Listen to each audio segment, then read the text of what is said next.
Hello there, I'm Paul Mitchell, speaker and author and founder of The Human Enterprise.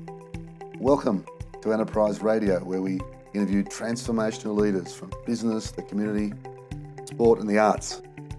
Well, today you'll be listening to Jan Pacas, who's the MD and CEO of Hilti Australia, who are distributors of high-end, really top-class premium power tools and fasteners. And power, and the word power is right on the money. Can you remember the song Power to the People? Power to the people. Well, that is exactly what Jan has done in Hilti Australia. He's really given power to the people. You're going to hear how he's achieved some of the best organisational engagement I've ever heard of, not just in Australia, but worldwide. You'll hear how he's made the vision come to life. You'll hear how he's created a sense of ownership at every level. You'll hear about the importance of milestones, celebration, how investing in leadership is absolutely vital to engagement and performance, that a growth mindset is for everyone, not just people at the top, and how it's not logic that drives performance, that engagement is an emotion, it's not just a number. So time to get out your iPad or a pen and paper and take down some great ideas to help you be the best leader you can be and truly create the human enterprise in your organisation. Let's now listen to the wisdom of Jan Pacas. Well, hi Jan, welcome to Enterprise Radio and thank you for your time today. Thank you for your time and very warm welcome to all our listeners. And I'm in awe of what you've achieved in the last 5 years, but many of our listeners may not know that. So I'm wondering if you could tell them what your role is, what your business is about, what Hilti's about, and how you really add value to your customers. Sure. So I'm a CEO and Managing Director of Hilti Australia. We're a Swiss multinational with roughly 23,000 people worldwide. And today we'll have close to 400 employees in Australia. What do? We basically make premium high-end power tools and fasten technology. Our customers would be different trades from construction, lift, electrician companies towards really small tradies and small consumers. The brand would be really known for its highest quality and highest service delivery model. Now, it's a very, very intensive people business model, right? Because 80 or 90% of our workforce here in Australia work in sales and marketing. So an excellent service is a very, very important model how to really deliver great value to our customers. And I think that's where really having a highly capable but also highly motivated workforce is so important for us. And that's where really we put people first. And we know that actually if people are happy and if people are capable, then business flies. So it's a great, we know that lesson, but just a great one. Again, if your people are happy, if they're engaged, if they're motivated, and because it is such a service-based business, then that's going to flow on to the customers. So we need to get this out straight away. I'm very impressed with you winning a particular award, I think 5 consecutive years in a row. And you wouldn't think a business like this would be maybe that interested perhaps in that people side. So tell us about that. And it's brag time. It's okay to brag. Yeah, so we're humbled. We were 5 times in a year AO and Hewitt Best Employer in Australia, including Best of the Best. Best of the Best means we're number 1. In Australia, we've beaten some of the very heavy tech companies like Microsoft and so on. You can't buy anything like that, right? You really, No. Some of the results that we had is 94% of all our employees had said that absolutely strongly behind the company vision and strategy, and that's great, right? If you think that how do you really create value and how do you create also then financial shareholder value? Yeah. It starts with the thousands and thousands of contacts that we have every day, whether it's in the direct sales force, in our retail teams and so on, because these discussions then have a strong influence over our customers also feeling that people are behind the brand and that we're delivering a great service, and that at the end of the day also then delivers really also great financial results. So that formula that works for some businesses, that a motivated workforce drives customer satisfaction. Yes. And drives at the end of the day also financial results absolutely works for us. And just for our listeners, people would work often for years to be in that top 10, top 20 of Hewitt, but to be best of the best and to be knocking off some of the larger organisations is really quite something. There must have been many reasons for that happen and many people, but are there a couple of almost consistent messages and things that you did again and again and again, not just to get that number, because It's not just about the number, it's about the feeling about being here. Is there any particular one or two, three things that come to mind? Yeah, look, there's many things, and I think every organization has its different challenges. I think there's nothing really that you can do one thing and it works absolutely the same everywhere, right? You gotta always put it in the context of what is needed, what are the challenges of that local workforce that you have. Look, what worked for us well is a few things. Firstly, we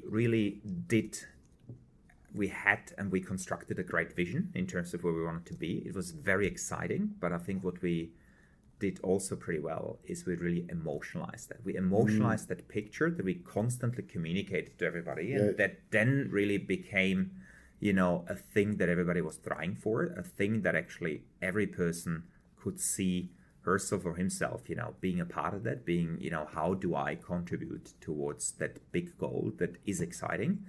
And sometimes, about a vision and strategy, it's you come up with lots of Excel tables, lots of numbers and so on, which we no doubt had as well. It's very, very important to have a certain substance, but what is equally important is to then really emotionalize that and create something compelling that people absolutely want to be part of, and that whenever you give company updates, they simply feel that whatever they do, they're part of this vision, and this is how they can help. So let's look at that one. That's a great starting point, and I think there's a lot of nuances of what you've just said. So many times leaders have these incredible strategic plans and their numbers and their graphs and things, but I love your word. You emotionalized it. You made it come to life. You tapped into what we call the limbic system in the brain, not just the neocortex. And you also, by the sound of it, got people to realise how they played a part, how they were actually a part of it and not just a number. How did you emotionalise it? Expand that one for us. Yeah, so we had a big team working on it. So it wasn't a top management exercise only. We had people from different departments contributing to that, which is important because then you're going to get a lot of ownership.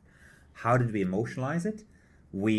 The whole strategy and the whole vision was summarized in one picture, one slide and one picture consisting of the elements of what we want to achieve, consisting of we said we want to paint Australia red because our brand color is red.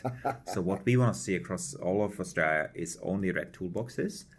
And then, of course, we had elements of, we had a picture of a house that consisted of 6 elements. The roof was an amazingly satisfied customer, and thousands of customers, happily holding a Hilti red tool. And the basement of the house was a strong culture and an amazingly engaged sales team, and so on. And then the different elements were the different parts of the house. And I think, what it did is, it made absolutely everybody really understand what the company wants and what is important. But B, what it also did is everybody really saw themselves playing a role in it. Somewhere in that house. Yeah. Somewhere in the house, right? And you then gave a company update where you provided, 3-4 slides with the numbers, but you always linked it towards how we're tracking in that element and how we're tracking in that element. Did you paint the town red, not just Australia red, when you celebrated? I would have. Yes. It's also, of course, look, you gotta then celebrate big, because if you achieve a certain milestone, and again, we had lots of sub milestones. One of the milestones is we wanted to become Australia's best employer. We did that in the first year, which is amazing. Of course, you want to have a big celebration. We wanted to really smash a few milestones when it comes down to revenues. Again, we celebrated big way because it's important that people really feel part of that you use any opportunity that you can have to simply, reward progress and reward the different departments and different contributions, so that actually people own that as well. So you had, and I love what you said earlier on, that no one size is going to fit all. You obviously looked at the context, you looked at what was required, you painted, and it really is painting a vision. In your case, it was a red one of a painting Australia red. You emotionalised it, loved the picture. had all the various elements where people knew they could fit in, and the whole concept of celebrating and knowing the milestones along the way and rewarding them. Were there other key things you think that led to such a great result and such a fantastic culture? Sure. So look, having a great vision and a line organization is a great start. One, what we achieved also there, just to finish off on that one, we smashed the Australian record. That's what you had told us. 5% of employees absolutely strongly believed and were willing to do the utmost for our company vision, which is amazing, right? If you have such a big team behind you. Yeah. Now, the other thing, what you clearly need to then, again, there's lots of things, is you've got to have great management capability to drive the change and to drive capability and best performance in the workforce. And it sounds easy, but it's not easy, right? Because yes, you spend as a leadership team, the 7 or 8 of us, we spend a year together in terms of defining absolute clarity, where do we want to be? But then every next management layer has to become equally competent and equally engaged behind it, to be able to deal with the challenges and setbacks that no doubt appear in our business and appear in any business, right? We don't live in a perfect world. We are not perfect. So you got to have the next management layer equally capable and equally engaged behind driving that change in behavior and driving that special performance. And so what we did is we massively invested into management capability, constantly, almost, repetitively 3 times a year, management workshop. How do we drive our values? How do we drive succession planning? How do we drive leadership capabilities? For many people, that was their first leadership role. So we really made management and leadership capability a big priority in our business, because in our business model, and I'm going to say in some other business models might not matter as much, in our business model we're vital. Correct, absolutely vital. In a airline, hotel chain, where really people are a big, on one hand, cost block, but also a big asset, I think it's absolutely vital, right? Because you're delivering then that end experience to customers or consumers. So we made management capability a big priority. I think it's a great reminder to all of us. It doesn't matter what the board or the senior leadership think, unless you've got that real passion and that capability, not just passion, but real skills at every level, it's going to fall short. And you've got to put your money where your mouth is. And you did that by the massive investment in building capability at every level there. So we've gone straight into what you've done here because it's so exciting. But no doubt, Jan, you've had an exciting career along the way too. Give us a bit of a feel of, because obviously our listeners will pick up there's an accent there. That's right. So give us a bit of a feel about your background as a leader today. Yes. A proud holder also from the Australian passport. Well done. Yeah, absolutely. But that's only the last passport that I would have picked up.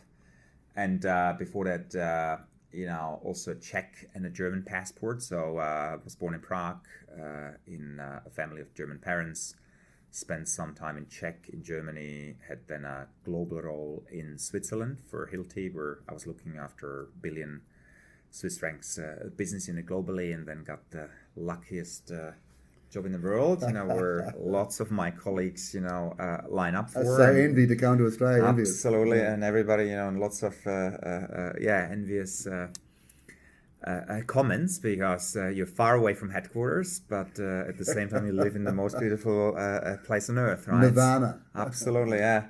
And look, I think it's always like for many multinationals, you typically get to stay here for 3-4 years and then are being groomed for a bigger role internationally, which has also been the case with me, but I successfully resisted some of the opportunities that came up, because simply that's also what happens in life. Sometimes you just fall in love with the country, which we did, and so we want to stay here, and our future is here. It's a pattern we often see with a lot of expats coming over here, particularly the family. If they settle in, it's very hard to actually leave, and with that track record too, I'd say you'd be a pretty hot commodity there. So with that depth of leadership, I guess the global leadership, and now working for international, have you worked out, I guess, your brand? We talk a lot about, leaders need to know what they stand for and their brand. Is there a particular style of leadership that sits with you? Yes, good question. Look, I think first and foremost, I think any leader, we're all different, and I think what is important, you shouldn't try to be somebody else who you're not. So I think you should try to really be authentic, because people pick up on it. And I'm very relaxed and very authentic about who I am, because that's, I think, with that authenticity, it gives you credibility and people simply trust you. If you asked, in our workforce, and if you were reading some of the 360 surveys that we also do, about myself, people probably would tell you that, hey, I'm very visionary and capable to really rely a team behind me and behind the company's goals. So, that really, it absolutely appeals to them, and that they feel that actually, yes, while they're putting lots of effort, they actually don't feel that it's a lot of effort, because they just like what they do. They're committed. They're committed, right? Yeah. I think, and it's very unique, and it's a great company asset if you have that culture in the company. I think that's probably one thing. I think the other thing that they would probably tell you is, trying to balance on one hand a very high ambition and a high performance culture, but at the same time trying to marry that with a high engagement culture, right? I don't think you can have only one where it's pure performance only and people don't matter, because yes, short term you get results, but long term you don't get loyalty, don't get the right commitment. On the other hand, if you have great engagement, people first, with no accountability, that's also dangerous, right? Because you might create a false perception about what the business is about. So I think, I'm always, people probably would tell you that, yes, I'm very engaging on one hand, but also then very demanding and expect high standards, right? And it's such a balance, isn't it? What they call that tension of opposites. Rather than one or the other, how do you have a very highly motivated, engaging workforce and expect a certain level of performance from them? Correct. Yeah. And look, lots of mistakes, or lots of, what's the word? Lots of opposite traits help me. Well, we could call them stuff-ups. Yes, lots of stuff-ups. Absolutely right. Not the most patient person in the world, and... you mean in terms of your personal vulnerabilities, or... Yes. Or, yeah. So a couple of things. So the authenticity, very important. We have a saying from one of our programs, "Why should anyone be led by you?" And that's "Be yourself. Everyone else is taken." And to be yourself. I like it. That's great. The other one, of course, that builds credibility. And the other point you made too is the sort of the visionary aspect and getting the whole team behind the goals. But you're also doing that. You're simultaneously pushing for great outcomes and better performance, but getting that engagement piece happening as well. How do you walk that tightrope at times?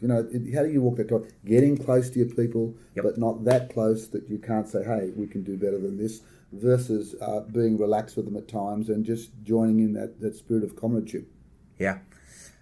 Yeah, look, I think, again, it comes very naturally, I'd say, because this is simply how I think about business, right? You, on one hand, have huge ambitions, and we have clear structures behind some of the milestones. We have our monthly meetings, we have different committees where you always push for the best. You always, well, we achieved this, and I asked fundamentally always the question, can we achieve, what do we need, guys, to do better? What do we need to do better? And constant, and people know it and sometimes joke about it, right? But I think it sets the bar, and it also then sets an example for the next layers of management team.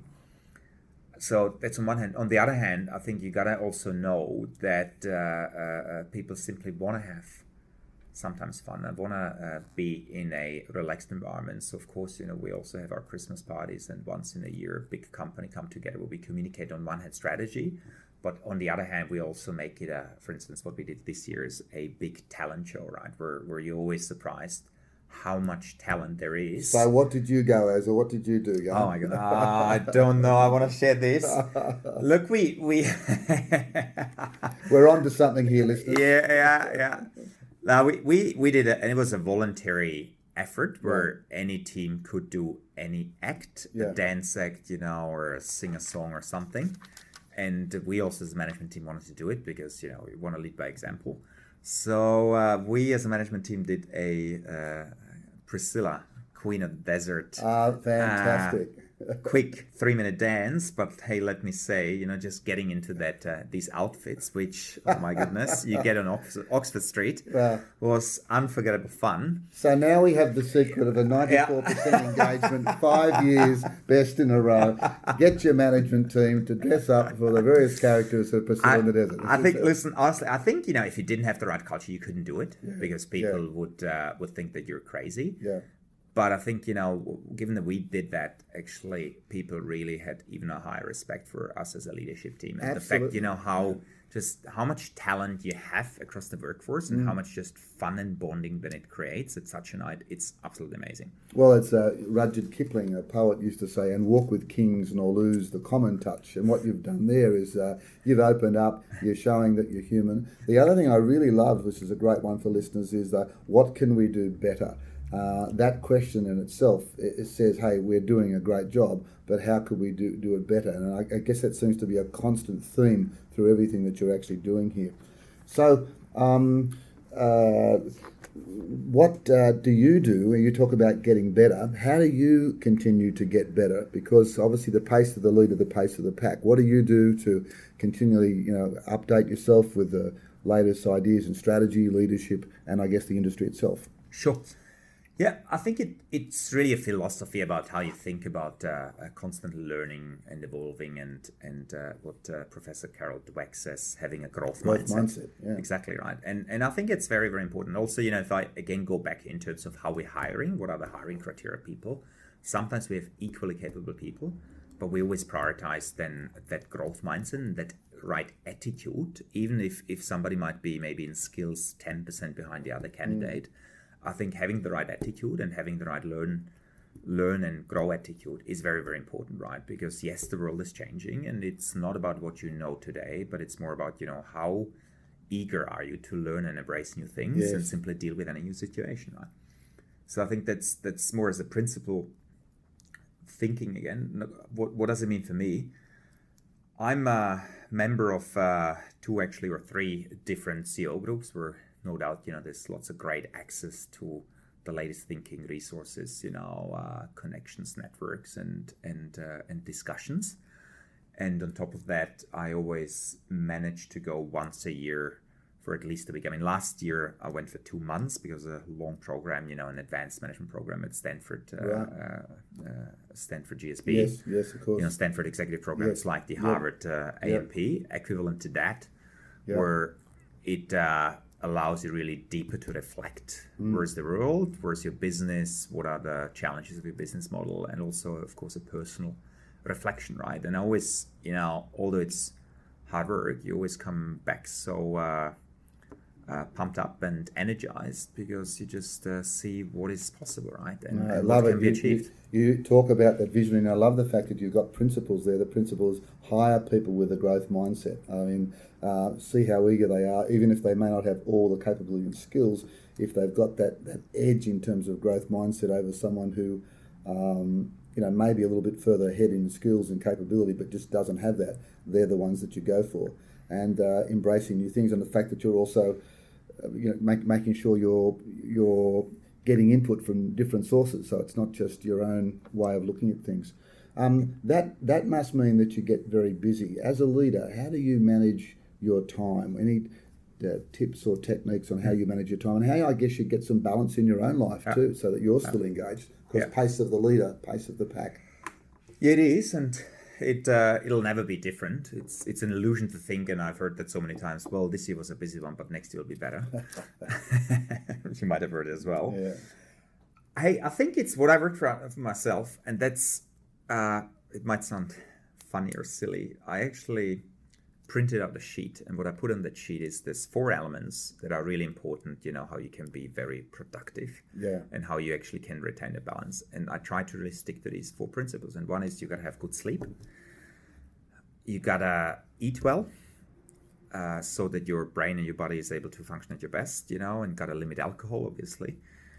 You gotta exercise at least twice a week, and you gotta take at least a once or twice a week a 10 minutes of mindfulness session. And actually, if you're able to squeeze that in, that yes, obviously there are days where it doesn't work out, but as a principle to how you live your week, it at least from my end, it makes me much more energized every day. I don't wake up tired. Yes, the days are long, the days are busy, but I think it's important that you have a healthy mind and healthy body. Yeah. That's one thing. Look, the second thing is sometimes, yes, the weeks are long, but I'm trying to limit work over the weekend. And if I have to, I push it back towards Sunday evening, that I really have the 2 days with my wife and with my friends, and simply you reset in terms of what you're doing, right? And look, yeah, life with executives or CEOs is busy, but I think that's my way of doing learning or way of doing it, right? And is that infiltrated through the business? I mean, if you think about, let's get good sleep, let's eat well, limit the alcohol, exercise at least a couple of times a week. And I love the whole idea of just the mindfulness so that you can see things better in a still pond. Do you emphasize that with the rest of the team here? We do. We're big on flexible working arrangements. We're big on exercising and also promoting that and subsidizing it as a company, sponsoring lots of different things. We had recently a leadership consultant, doing a talk with our company, staying overnight, and said, "Wow, I'm impressed. Most of the companies actually by now." All people would be drunk and under the table, and actually you guys are having just a very, very nice conversation, and you guys are up tomorrow at, we always put in personal trainers at like 6:30 before the meeting, and lots of people actually take that option really, that they exercise before breakfast. So I think we're trying to lead by example, and I think it's important again, right, to have a successful and high performing team. You want to also live healthy. I can't recall the number of times I may have done a session and the next day everyone's been on the grog a bit and not had that sense of responsibility too, and therefore not possibly performing at their best on a 2 or 3 day conference, and the fact that they can have those great conversations. Tremendous. What about, you talked before about being authentic, and obviously you have the energy here that's clearly comes through listeners in talking with Jan. One of the things about being authentic is to own up to those vulnerabilities, those areas of what we call allowable weaknesses. I'm wondering if you're prepared to share what a few of those are and how you go about either managing them, controlling them, or not letting them get in the way of great performance. Sure. Look, we all have lots of weaknesses, and I'm absolutely no exception, right? And I think it's a journey that I had to learn. That I thought, I was also given the role, 6 years ago, so I was still pretty young. And of course you have that self-pressure like lots of people have maybe at that age, that actually, you have to be perfect, you have to deliver at your best. You can't say if you don't know the answer that you don't know the answer. And I realized over time, and also thanks to the help of a great coach, that it's completely wrong, right? Yeah. That it's perfectly acceptable if you simply say that you don't know, that you say that you don't know. And that it's perfectly acceptable that actually if you sometimes stuff up, that you just say, what, guys, really sorry, it's absolutely my mistake. Because A, people see it anyway, but B, I think it again helps you to get credibility. So look, what are my weaknesses? There's many, right? And sometimes I speak too fast, jump over people. I'd like to think intentionally, but because simply sometimes you're very passionate and very... I can imagine you doing that with no intention. No evil. You picked that up in the 15 minutes already? Thank you. Because of the passion. Yeah, thank you. Well, it's, sometimes your strength is your biggest weakness, right? Yes, yeah. The other thing, clearly then patience, right? Clearly not my strength, and I'm learning, but sometimes very often not my strength, and some people gave me the feedback, you're driving me slightly crazy, right? Because you asked that question already last week, and I think this is where I had to learn, right? Also, I think the having to live with compromises and being completely at ease with that, right? I think the bigger the role, the bigger the responsibility. You got to live with trade-offs, and you got to live with compromises, and you got to be completely okay with that, because perfection in all parts of the business doesn't exist. Yeah. And I think that's again been or is a journey for me to I guess with those high standards. Correct. To be at ease, right? And so there's many things, and I think Look, we do once a year, we do a 360 session where we as a management team provide mutual feedback and then actually share that 360 chart and all the comments with all of the others, right? And that, for the first time when we did that, it was a pretty daunting experience, right? Because you might get some of the, oh, well, now I have an opportunity to tell you and smash you and so on and so on. And I think, again, for you as the leader, you have to be leading by example. That actually, if you want to create a safe environment for people where they safely can speak about, where they're concerned and where they're struggling, then you want to be leading by example as well, right? So I have shared or do share always my findings, say, you know what, I'm really struggling with this, guys. I don't know how to deal with that. And I think that creates, hopefully, the environment where other executives also feel comfortable about sharing their challenges. Sharing their own. I mean, Deming, who was one of the founders of Quality, said that one of the number one jobs of a leader is to drive out fear. And once you have that, you can start having those conversations. What I also like about what you're saying is, when there is a stuff up, you fess up. But the other thing you're doing is getting not just the 360 feedback, which might be a yearly or a bi-yearly thing. It sounds like you're getting constant feedback, and you've created an environment where people can say, hey, you're going a bit too fast here, pushing a bit too strong. And you can take that feedback one way or other, but you're open to it, and people feel comfortable saying it. I think that's the thing that you've created here. We're trying. Yeah. So with all that happening, there's going broader now, a bit more global. There's some that are pessimistic, some that are optimistic, some that are not sure. But there are a lot of things happening in the world. We've got, obviously, quantitative easing still happening. We've got the situation with China not really knowing what the growth rates are going to be there. We've got the RBA every month holding on whether or not the interest rate's going to change. Irrespective of where you see the economy going, what do you think are the biggest challenges that leaders face in Asia Pacific today that they really need to be on top of? Asia Pacific. Yeah, look, that would be another 1 hour interview. Yeah. You have global trends that are changing the world.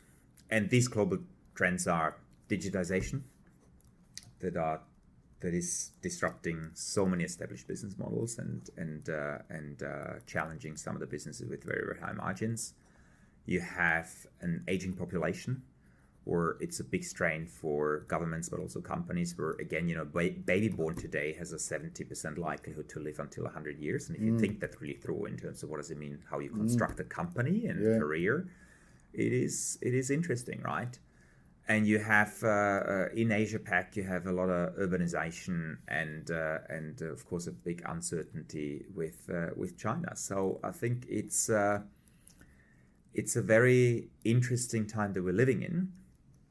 I think, look, from a leadership style, I actually think, more than ever, you've got to be, on one hand, you've got to have a very long-term view where you're aware of these trends and where you're aware of what's the long-term sustainable competitive advantage of your company. But at the same time, more than ever, and much more than ever, I think you've got to be also very short-term and able to zoom in immediately and respond very, very quickly in a very agile way, if it means to completely, move resources from one department to another one, because simply the business world has massively accelerated. Yes. So I think it's combining that, on one hand, long-term view where you see the trends with a short-term bias for action is probably what I observe, and also speaking to lots of CEOs. Yes, is probably a new quality or capability that you as a leader have to develop. Absolutely vital, and all throughout, obviously, this interview, you've talked about that vision, but just as important is to be able to keep your eye on the tactical level as well. And of course, the way you've said you're doing that is to remain agile, to remain flexible, to be able to jump at any time. Right. Do you feel you've got that sense of agility in this business as well? Do people get that sense of flexibility and agility? Do you look for people you can see have that? Absolutely. But look, it's sometimes not easy, right? No. Because you're not a 30 people business where it's all driven from the founder. We have presence in all the states, and it's different management layers. So we look for it. I think, as a multinational, again, there's a few limitations we have global systems and global structures, but at the same time, I think we have enough freedom to act and take decisions locally here. But look, sometimes it takes time. Sometimes, you absolutely clearly see the case, but you also got to take your people on the journey, and sometimes it just happens slower than you'd like it to be. Well, particularly with yourself, and you've admitted that, yes. that impatience that you're actually a really good listener. Right? So I guess there's many things that we'd like to be remembered for as leaders, and without having ego or hubris attached to it, it's great to be able to leave your mark on a place. When you leave a place or when you move on, and in that moving, and we all move on from time to time, what would be the thing that you'd like to think that what's been your stamp on Hilti Australia? Look, it's probably, thinking about that right now, it's not the business achievements, because you might not remember, in 5 years, what exactly was the growth in one particular year, what exactly was the margin improvement, what exactly was this and that.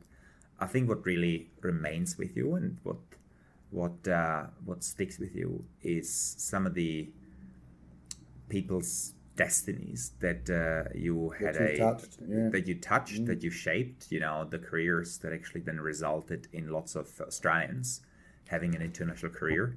The stories that actually you see, we had one young lady who joined us, in their early 20s, very, very shy and not enough confidence. And today, 5 years later, she's CFO of Hilti China, and, she's up for potentially a much bigger role. And, you're part of that, right? That the numerous conversations that you've had, and then also the journey that you've influenced and encouraged her. This is, I think, what really makes you proud. And this is then what sticks with you over the years, right? And the same, some of the culture that we have created, some of those special emotional moments that are so memorable, they'll stay with you for a very long time. I really, really want our listeners to maybe go back and replay that section, because like any great leader, and he'd probably be embarrassed if I sort of see him smiling now, is that think about that. Yes, it's the business results, but they're a given. It's the people that you've grown, the people that you've influenced, the destinies that you've touched, the lives that you've touched, and with that example of the CEO of China. And if you think about that, if we keep doing that as leaders, keep developing our people, we are going to get those engagement scores. We're going to get people energized, and we're going to get the satisfaction from our customers, and we're going to build what we call a truly human enterprise. Yep. So it's interesting that you have all those qualities. And what's also interesting, listeners, at the beginning of this conversation, and I didn't know this beforehand, that Jan shared with me, because we often ask what's next. So I'm going to ask Jan what's next for him. And he might want to tell you what he's doing and why he's doing it, in the interest of transparency here. Look, thanks very much. We've been here for a bit over 6 years in Australia in the same role, and I love what I do. And I think the conclusion that we reached with my wife is we really long-term want to stay and live in Australia. We want to live here. We want to die here one day. And so we said no to a bigger job, no to a global career. So we're going to stay here. And the question then for me was really, what's next? And sometimes you go through that process of thinking, what could be interesting. And that's also what I've been going through. And look, for me, what's important is really doing something that I'm deeply passionate about, right? It's the why behind what you're doing. And if I'm honest with myself, what am I passionate about? I am passionate about great people practices. And I am also... Certainly comes through, yeah. And I'm also very passionate about technology, right? I started a first technology startup 2 years ago in a non-executive role where I hired a CEO. It's going really well. It's a field that I'm deeply passionate about. I studied also in Stanford, and have a connection to that. And I think the time is right to redefine HR as it stands and really create something that will significantly help to hopefully provide more happy workplaces, and make the job and the life of the HR director significantly easier. And so if there's anyone, listeners, that can do that, I think with 5 best employed in a row, you've got some credibility to do that. So this is great. So the why for this is to really almost reinvent the whole HR practices in Australia. How will you, and beyond, I would think globally, how will you be doing that? What's the role that you're going to be doing? Yeah, so see, now I could give you a sales pitch of our new company, but you can go for it. Our listeners, our listeners would like to know. I guess many of them Sure. are involved with HR systems, Sure.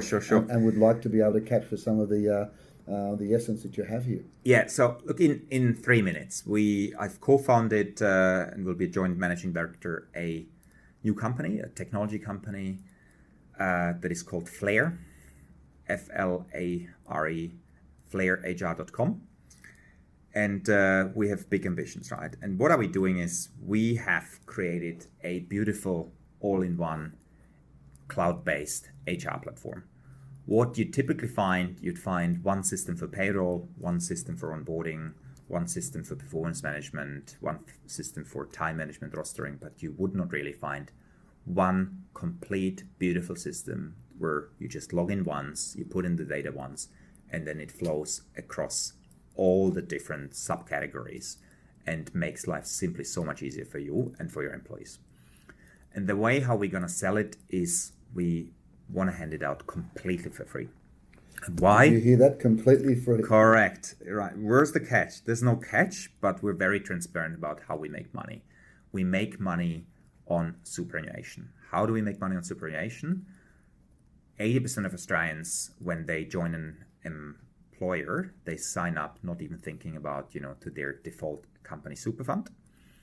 And if you think about that, when you then retire, you're 65, and you probably wonder about, well, why don't I have a bigger amount in my super than maybe my neighbor has? And it comes down exactly to these choices that you make when you're 25, 30, 35, when you completely treat this second biggest asset after a house as something that it shouldn't be treated, right? And what we want to do is we really want to add complete transparency to that.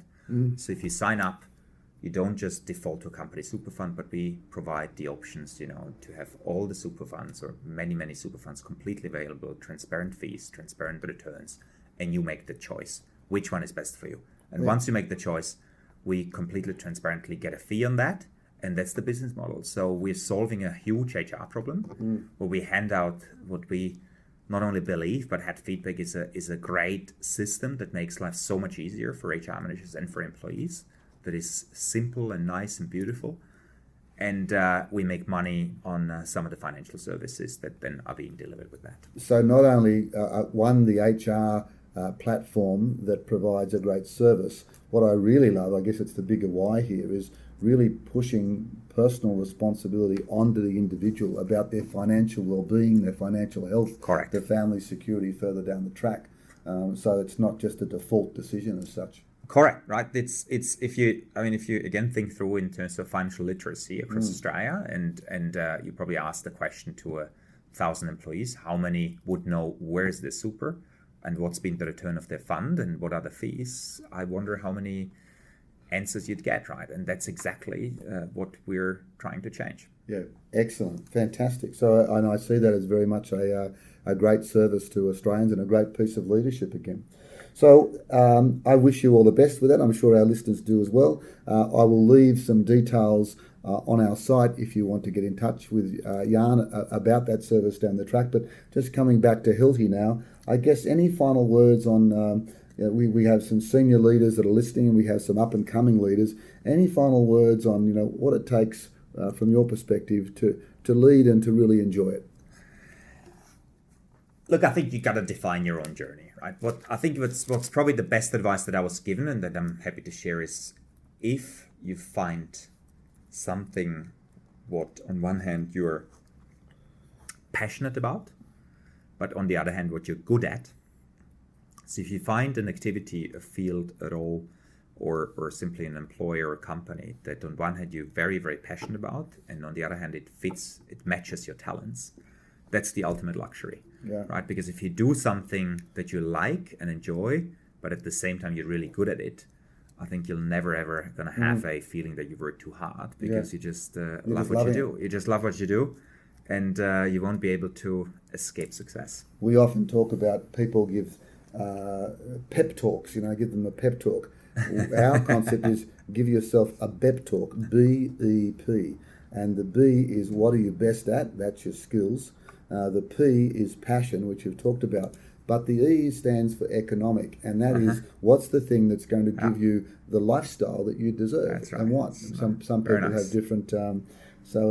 On that, thank you for two things: that final BEP talk that you've given us about what it takes, but more than that, the PEP talk that you've given. It's been great to hear about everything you've accomplished here, and I know it hasn't just been you; it's been an engaged, capable, motivated team at every level, and for the beacon of possibilities that you're shining on out there for a lot of Australian businesses for us to live up to. So I appreciate your time and wish you all the best in your new role. Hey, thank you so much. Thanks so much for the interview, and wishing all our readers all the best. Thank you. Thank you. Thanks, Jan. Isn't it just great to know that there are leaders out there like Jan making such a difference to people's lives? You can hear the passion in his voice for people coming through and how he's turned that passion into stunning organisational results. Part of that, of course, is his own credibility and his incredible visionary leadership skills. And because of that, of course, Jan has shared with us that he's now fully engaged with a new venture called Flair HR, which is a brilliant resource for onboarding people and then managing their journey right through the course of their careers. But differently, or very, very uniquely, along with that career guidance and systems, is able to give people financial advice and on superannuation insurance advice that they would never have been privy to before. His contact details are below, and I would really encourage you to have a conversation with him or Flair and explore how Flair HR could impact your own organisational engagement, particularly knowing his background and his success in this area. So again, thanks for listening to Enterprise Radio. It's one of a number of resources we provide to help you really build the human enterprise in your business, giving you, like Jan has given us, power to the people. So until next time, find the passion, develop the skills, make the numbers, and make a difference.